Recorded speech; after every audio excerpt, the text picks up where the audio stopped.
So hello guys, welcome to the channel once again. You are watching CTS7. This time this isn't a vlog. This is my CA final की May 25 की अभी जो मैं clear किया है exams, उसकी certified copies जो आ गई है, मैंने RTI से मंगाई थी, तो उसका हम अब जो आई है कॉपीज, उसका रिव्यू देख रहे हैं किसमें कितने कितने मार्क्स मिला, तो देखो स्टे ट्यून्ड।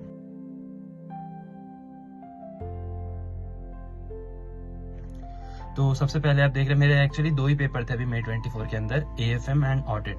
तो ऑडिट में पहले रुक रहा था मैं, तो इस बार ऑडिट में पास हो गया 51 के साथ में, एंड AFM में लास्ट टाइम में मेरे को 59 पे रोका था, एंड दिस टाइम इट्स 17। मैंने बोला कि बॉर्डर पे रुकना ही नहीं, सीधा दूर अच्छे से नंबर लाके पूरा एग्जामिशन ऊपर ही जाते हैं। So this is my answer sheet.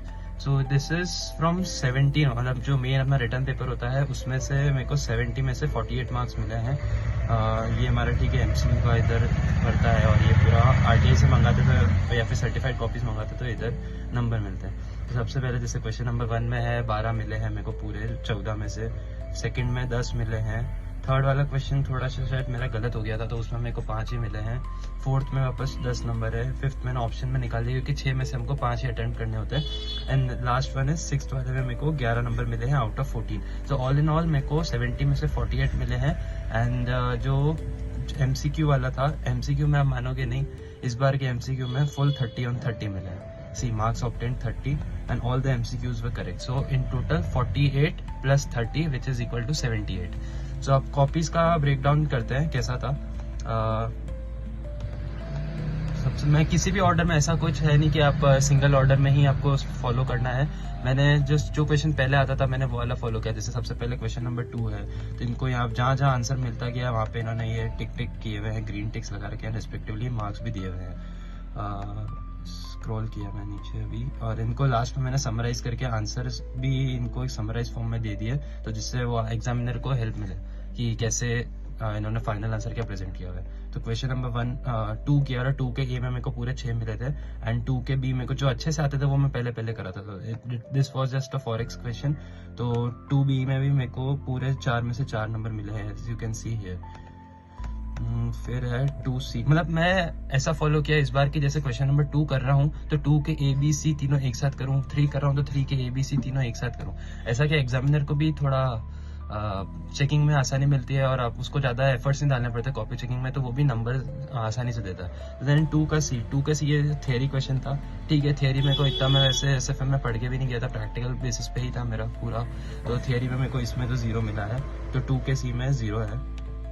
Then question number 1 पे गया, तो क्वेश्चन नंबर 1 में फर्स्ट में मैंने B पार्ट किया पहले, मेरे को वो अच्छे से आता था, तो 4 में से 4 मिले हैं उसमें। फिर फर्स्ट के A पार्ट में गया, इसमें पता नहीं कुछ, या तो मैंने दोनों मेथड से सॉल्व कर दिया, तो उनको वो लगा कि इसने दोनों मेथड से सॉल्व किया, इसको श्योरिटी नहीं है, तो आंसर एक्चुअली करेक्ट है, पर दोनों मेथड से किया है तो उन्होंने 2 नंबर काट लिया, ऐसा हो गया। फिर 1 का C है। आई वुड सजेस्ट कि हर क्वेश्चन नए पेज से स्टार्ट करो। मैंने कुछ एक जो पार्ट था मैंने वहीं से चालू कर दिया था, पता नहीं क्यों किया, बट नए में अब ये सिर्फ 1 का C है।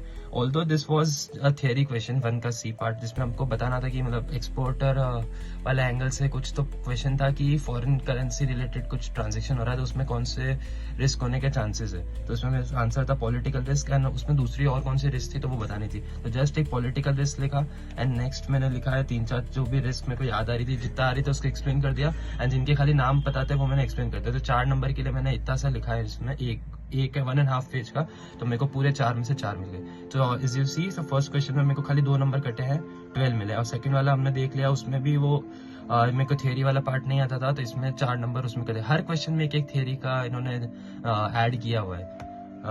एक मतलब जैसे 3 क्वेश्चन होते हैं हर मेन क्वेश्चन के साथ, 3 सब क्वेश्चन है, तो 2 वुड भी प्रैक्टिकल एंड एक जो थियरी था, तो थियरी अगर अच्छे से करके जाते हो तो उसमें आ जाता है नंबर। फिर फोर्थ क्वेश्चन किया, तो फोर्थ के B मेरे को अच्छे से आता था, तो उसमें पूरे मेरे को 4 में से 4 मिल गए हैं। नीचे मैंने असम्पशंस क्या डाली है, वो भी असम्पशंस भी कोट करी है मैंने उसके साथ में आंसर में, तो कोई दिक्कत ही नहीं। फिर यहाँ फोर्थ के एक क्वेश्चन में इन्होंने कुछ एक नोट भी डाला, अगर उनको लग रहा है कि मैंने कहाँ गलती की है तो वो भी इन्होंने बता दिया कि मैंने इसको डॉलर में कन्वर्ट नहीं किया है, तो उसमें उन्होंने 2 नंबर काट लिए मेरे। खाली इस एक पेज का ही क्वेश्चन था पूरा, कि जस्ट आपको बताना था कि प्रोजेक्ट सस्टेनेबल है कि नहीं इंडिया में करना, वो वाला क्वेश्चन था। तो जस्ट मैंने लिख दिया project is viable then this, and 4 का बी में मेरे को पूरे 2 नंबर वहाँ पे कटे क्योंकि मैंने उसको कन्वर्ट नहीं किया। तो 4 का बी इज एंड देन सी वाला पार्ट मेरे को थियरी वाला था आई गेस, तो वो उसमें जगह कम मैंने छोड़ी और मेरे को वो लास्ट में अटेम्प्ट करना था क्योंकि थियरी मेरे को इतना उसकी आ नहीं रही थी उस एग्जाम के टाइम पे। तो मैंने उसको यहाँ पे नोट डाल के लिख दिया कि 4C at the end of the my answer sheet. Then third A किया मैंने। थर्ड में ए वाला पार्ट पता नहीं मैंने कुछ अजम्पशंस रॉन्ग ले लिया या तो मेरा इंटरप्रिटेशन रॉन्ग था, तो पूरा ही गलत हो गया ये क्वेश्चन। तो इसमें मेरे को पूरा कहीं पे भी नंबर मिले नहीं है ऐसे। देन थर्ड का बी पार्ट मैंने ऐसा ऊपर लिखा हुआ है, ऐसे हर पेज के सेंटर में लिखोगे तो इट वुड बी बेटर क्योंकि एग्जामिनर को रीड करना सही होता है। तो 3B जैसे यहाँ उसने 3B में ही मार्किंग की है। अब 3B के अंदर मेरे को मिले हैं 4 में से 4 नंबर पूरे। तो इसमें सिंपल था कि कौन से 2 केस दे दिए थे उन्होंने और उसमें से आंसर कितने मंथ्स का टाइम पीरियड था वो निकालना था। देन 3C इज लाइक ये मेरे को इसमें ये भी वापस थियरी का ही क्वेश्चन था। मेरे को जैसे प्रैक्टिकली मेरा पूरा स्ट्रॉन्ग था, जैसे 70 में से 48 भी आए हैं, तो आई वुड से कि 48 में से 4 नंबर के 3 क्वेश्चन भी अगर रहते हैं तो 12-15 नंबर की थियरी थी, तो मेरा ज्यादातर नंबर थियरी में ही कटे। ऐसा प्रैक्टिकल में एक क्वेश्चन गलत हुआ उसमें मैं मान रहा हूँ। एंड अभी से हर क्वेश्चन का आप देखोगे 1 सेकंड का सी, थर्ड का सी, एंड ये सारे थियरी के क्वेश्चन है। तो इसमें इस वाली थियरी में भी मेरे को एक ही नंबर मिला है। देन ओके थियरी वाली पार्ट था ये। मेरे को थियरी जितनी आ रही थी मैंने सब जितना मेरे को याद आ रहा था मैं सब लिखता गया उस टाइम पे। फिर 6th वाला मैंने अटेम्प्ट किया, तो 6th के ए में मेरे को मिला है 4 मार्क्स। आई डोंट नो उसमें मेरे कटे क्यों है नंबर, या तो सेकंड पार्ट में मैंने सेम ऐसा टेबल नहीं बनाया या तो इसलिए कटे हैं। देन सजेस्टेड आंसर से मैंने अभी तक वैसे मैच नहीं किया, पर इन्होंने दिया है सजेस्टेड आंसर से भी और मैच कर सकते हैं आप लोग। एंड 6B इज मेरे को फुल 7/7 मिला है। 6B में जस्ट मेरे को वो इंटरेस्ट रेट मैनेजमेंट वाला कॉन्सेप्ट था, उसमें अगर इंटरेस्ट उन 2 केस दे दिया कि मैं कैप में लूँगा या फिर फ्लोर वाले स्ट्रेटेजी में फॉलो करूँगा, उसमें 7 में से 7 मिले राइट। एंड ये पूरा सॉल्यूशन था। फिर ये ग्राफ वाले पेज पर तो ठीक है, फोर्थ स्ट्रेटेजी ये पूरा इतना बड़ा चलते हुए आ रहा है। एंड देन 4th का सी जो हमारा पहले वाला पेंडिंग था, 4th का सी जो मैंने बोला था एट द एंड में लिखूंगा, that was startup. That again it's theory वाले क्वेश्चन। तो ये स्टार्टअप में एक टेबल फिल करनी थी उनको कि कौन सा सीड मनी में कितना पीरियड रहता है, लॉक इन पीरियड, किस चीज़ के लिए पैसा रहता है वो। तो जितना मेरे को उस टाइम पे याद आ रहा था क्योंकि मेरे को लास्ट मोमेंट पे जब मैं एग्जाम का डे था उस दिन सुबह ही मैंने ये थियरी देखी थी, तो मेरे को थोड़ा बहुत जो चीज़ें याद थी उनमें मैंने लिख दी।